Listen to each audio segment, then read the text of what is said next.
Capítulo 2. Fue en el término municipal de Dunwich, en una granja grande y parcialmente deshabitada levantada sobre una ladera a 4 millas del pueblo y a una media de la casa más cercana, donde el domingo 2 de febrero de 1913, a las 5 de la mañana, nació Wilbur Whately.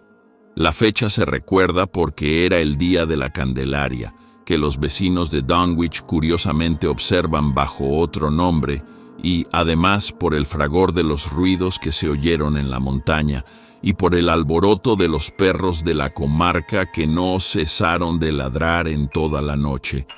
También cabe hacer notar, aunque ello tenga menos importancia, que la madre de Wilbur pertenecía a la rama degradada de los Whately. Era una albina de 35 años de edad, un tanto deforme y sin el menor atractivo, que vivía en compañía de su anciano y medio enloquecido padre, de quien durante su juventud corrieron los más espantosos rumores sobre actos de brujería. Lavinia Whately no tenía marido conocido, pero siguiendo la costumbre de la comarca, no hizo nada por repudiar al niño, y en cuanto a la paternidad del recién nacido, la gente pudo, y así lo hizo, especular a su gusto. La madre estaba extrañamente orgullosa de aquella criatura de tez morena y facciones de chivo que tanto contrastaba con su enfermizo semblante y sus rosáceos ojos de albina, y cuentan que se la oyó susurrar multitud de extrañas profecías sobre las extraordinarias facultades de que estaba dotado el niño y el impresionante futuro que le aguardaba. Lavinia era muy capaz de decir tales cosas, pues de siempre había sido una criatura solitaria a quien encantaba correr por las montañas cuando se desataban atronadoras tormentas, y que gustaba de leer los voluminosos y añejos libros que su padre había heredado tras 2 siglos de existencia de los Whately, libros que empezaban a caerse a pedazos de puro viejos y apolillados. En su vida había ido a la escuela, pero sabía de memoria multitud de fragmentos inconexos de antiguas leyendas populares que el viejo Whately le había enseñado. De siempre habían temido los vecinos de la localidad la solitaria granja, a causa de la fama de brujo del viejo Whately, y la inexplicable muerte violenta que sufrió su mujer cuando Lavinia apenas contaba 12 años, no contribuyó en nada a hacer popular el lugar. Siempre solitaria y aislada en medio de extrañas influencias, Lavinia gustaba de entregarse a visiones alucinantes y grandiosas, a la vez que a singulares ocupaciones. Su tiempo libre apenas se veía reducido por los cuidados domésticos, en una casa en que ni los menores principios de orden y limpieza se observaban desde hacía tiempo. La noche en que Wilbur nació pudo oírse un grito espantoso que retumbó incluso por encima de los ruidos de la montaña y de los ladridos de los perros, pero que se sepa, ni médico ni comadrona alguna estuvieron presentes en su llegada al mundo. Los vecinos no supieron nada del parto hasta pasada una semana, en que el viejo Whately recorrió en su trineo el nevado camino que separaba su casa de Dunwich y se puso a hablar de forma incoherente al grupo de aldeanos reunidos en la tienda de Osborne. Parecía como si se hubiera producido un cambio en el anciano, como si un elemento subrepticio nuevo se hubiese introducido en su obnubilado cerebro, transformándole de objeto en sujeto de temor, aunque, a decir verdad, no era persona que se preocupase especialmente por las cuestiones familiares. Con todo, mostraba algo de orgullo que últimamente había podido advertirse en su hija, y lo que dijo acerca de la paternidad del recién nacido sería recordado años después por quienes entonces escucharon sus palabras. Me trae sin cuidado lo que piense la gente. Si el hijo de Lavinia se parece a su padre, será bien distinto de cuanto puede esperarse. No hay razones para creer que no hay otra gente que la que se ve por estos aledaños.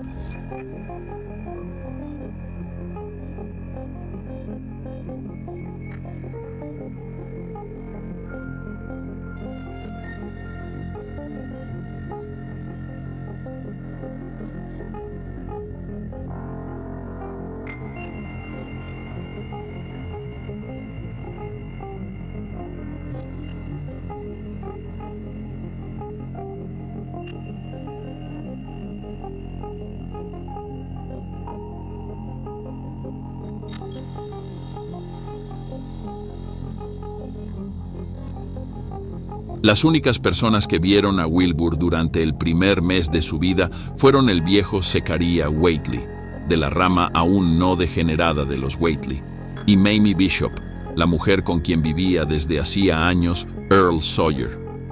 La visita de Mamie obedeció a la pura curiosidad, y las historias que contó confirmaron sus observaciones, en tanto que Zechariah fue por allí a llevar un par de vacas de raza Alderney, que el viejo Whately le había comprado a su hijo Curtis. Dicha adquisición marcó el comienzo de una larga serie de compras de ganado vacuno por parte de la familia del pequeño Wilbur, que no finalizaría hasta 1928,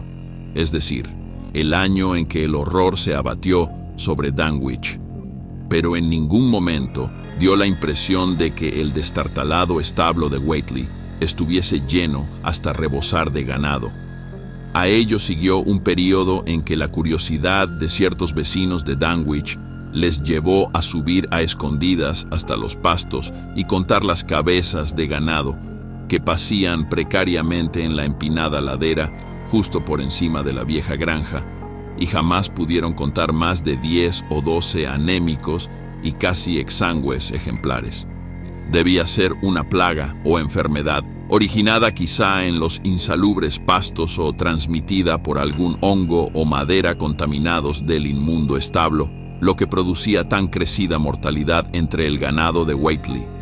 Extrañas heridas o llagas, semejantes a incisiones, parecían cebarse en las vacas que podían verse paciendo por aquellos contornos, y una o dos veces en el curso de los primeros meses de la vida de Wilbur.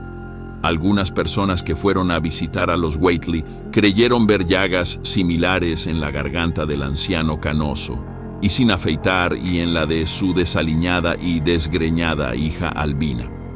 En la primavera que siguió al nacimiento de Wilbur, Lavinia reanudó sus habituales correrías por las montañas, llevando en sus desproporcionados brazos a su criatura de tez oscura. La curiosidad de los aldeanos hacia los Whately remitió tras ver al retoño,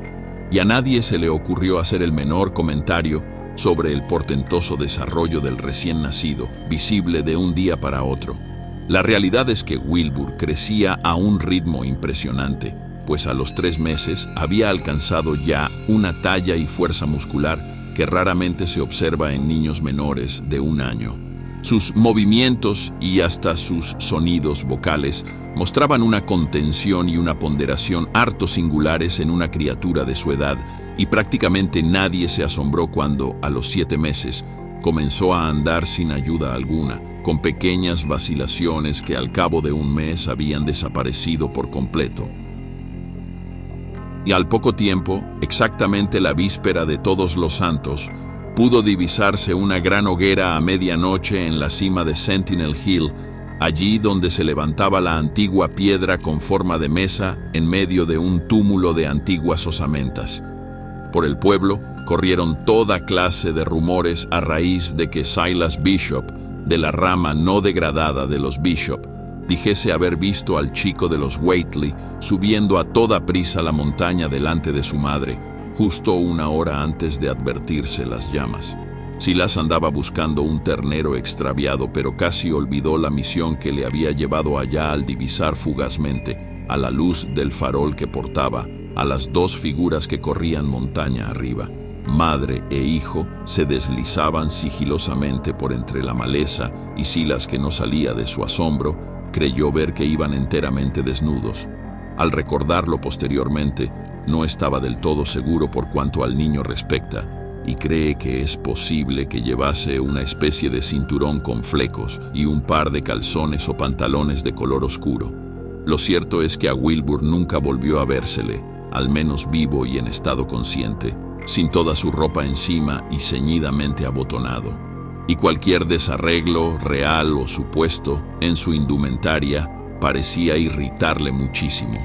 Su contraste con el escuálido aspecto de su madre y de su abuelo era tremendamente marcado, algo que no se explicaría del todo hasta 1928, año en que el horror se abatió sobre Dunwich.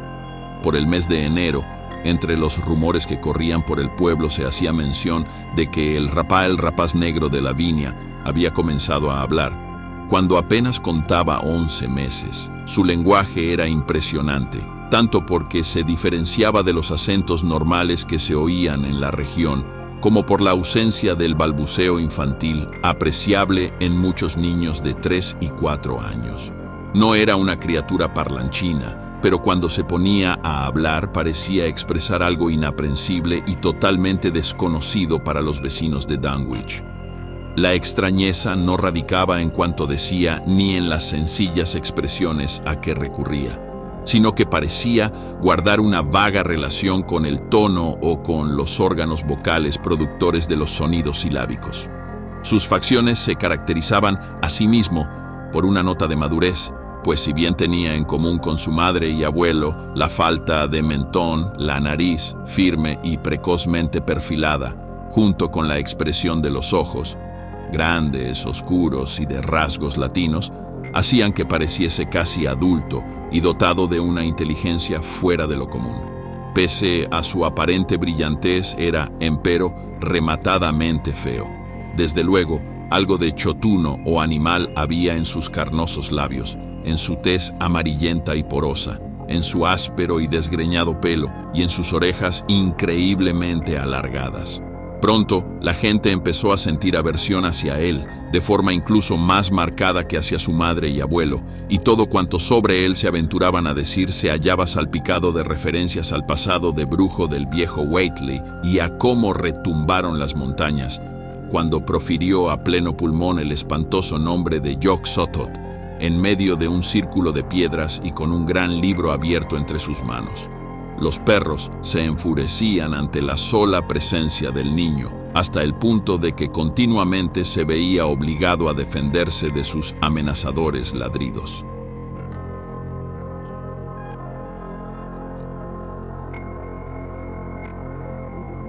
Si estos videos son de tu agrado, te pido encarecidamente que te suscribas al canal y ayudes con un like. También sería reconfortante conocer tu opinión o, si gustas, recomendar un libro o cuento corto para narrarlo próximamente en el canal. Muchas gracias.